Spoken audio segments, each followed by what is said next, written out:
AMAWULIRE ku 9:3 BT Fama gakusomerwa Joan Navubya.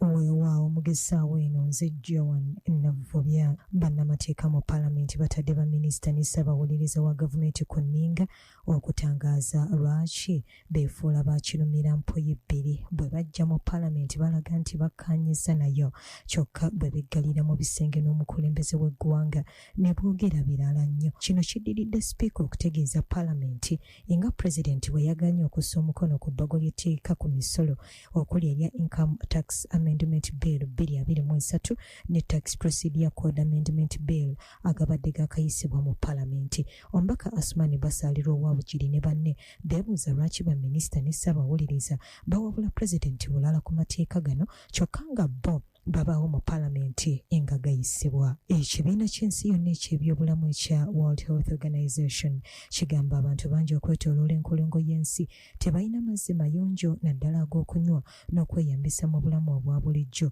Alipoota yaabwe empya eraze abantu akakadde kalamba n'emitwalo 40 be baafa olw'ebirwadde ebyasibuka ku bujama n'obuligo kw'ono obutaba na mazzi mayonjo. Omwaka ogwa 2019 mu alipoota eno eraga nti mu baana wansi w'emyaka 5 abaafa olw'okubulwa amazzi amayonjo n'agalwadde agava ku bujama n'obuligo omuli ebiddukano, kolera n'ebirala, emitwalo 39 n'ekitundu be baafa, by'ebitundu 7.6 ku buli 100, nga ku bano emitwalo 27 mu 13 baafa biddukano, so nga emitwalo 11 mu 12 baafa olw'ebirwadde ebisibuka ku nzisa embi, gamba nga byerubyamira n'ebigwa mu kkowe eryo. Bwe tuddako mu Paalamenti mu kakiiko ka Government Assurance akakubirizibwa mbaka wa Mukono Nambooze Bakireke, naye omusanga gutaddeko General Katumba Wamala, minisita w'ebyemirimu, nga amulanze obutawabula pulezidenti ku nsonga ezeekuusa ku kontulakita eyakwasibwa eddimu ly'okuzimba oluguudo lw'eggaali y'omukka olwa Tororo-Gulu Railway Line.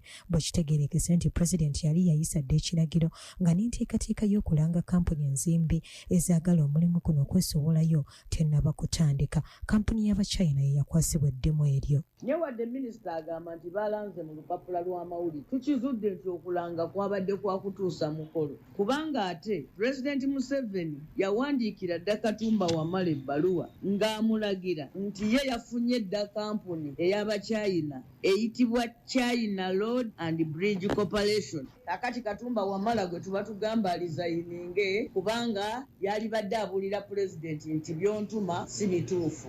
Mu kulwanyisa enjala n'okwongera ku bungi bw'emmere mu ggwanga, banneekolera gyange mu byobulimi aba Alliance for a Green Revolution in Africa batongoza kaweefube w'okuyamba abalimi okwongera ku makungula gaabwe dde bwe waswa abaddeyo. Kaweefube ono atongozeddwa olunaku lwaleero wano mu kibuga Kampala wakumalira ddala emyaka 5. Ekimu ku kigendererwa kwe kulaba nti bongera okuwa abalimi omwagaanya n'okubayambako okusobola okulima emmere emala ate nga ya mutindo. Babadde mu kutongoza kaweefube ono, minisita omubeezi akola ku nsonga z'ebyokulima Bwino Fred Kyakulaga ayongedde okukittaanya nti gavumenti ya kuno yakuyambako okuwagira abalimi okulaba nti balima emmere etunkana n'omutindo, ng'era kino kyakuyambako okuggyayo ebbula ly'enjala. Olwaleero tongoza enteekateeka eya Agura ey'okusatu. Kati pulaani eno ey'okusatu etadde nnyo essira ku butale bw'emmere n'obutale obw'ebintu ebirala ebiva mu bulimi. Ekyo kikulu nnyo kubanga bw'oba olimye oteeka okutunda by'olimye. Ono ayongedde okwogera ku nsigo abalimi ze basanga katale n'agamba nti gavumenti ya kuno yakola ekisoboka okulaba nti ensigo abalimi ze bagula katale zibeera nga zeezo ezitunkanye n'omutindo. Dr. George Bigirwa ng'ono mukungu mu kitongole kino ategeezezza nti bano bakola ekisoboka okulaba nti bakola okunoonyereza nga kuno kwa kwetooloolera nnyo mu nsigo ezo eziweebwa abalimi okulaba nti obulimi wano mu Uganda bututumuka nga ne balima basobola okwefuniramu ekigulira amagala eddiba. Ku lwa BTFM ndiddewo waswa wano mu kibuga Kampala. Bwe gabadde ag'essaawa eno ku BTFM. Ago ge gabadde amawulire ku 9:3 BT Fama.